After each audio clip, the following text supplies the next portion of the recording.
Assalomu alaykum aziz yurtdoshlar. Podpисchilar, bugun kurashni avtosentr avtosalonidagi navbatdagi Tracker 100% kraskasi vodnoy.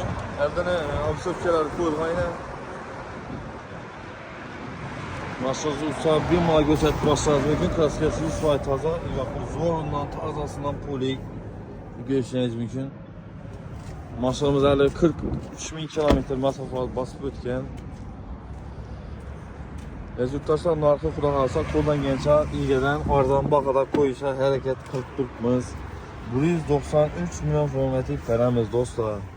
Yana zo'r holatda mashina.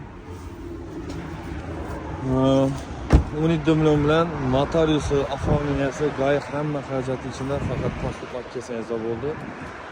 Galaversa, aksiyada mashinalarimiz ko'pgina Cobot'dan zo'r Nexus, Damas, hamma mashinalarimizdan bor. Yurgilib qolamiz yana 193 million so'm pulini yer. 2023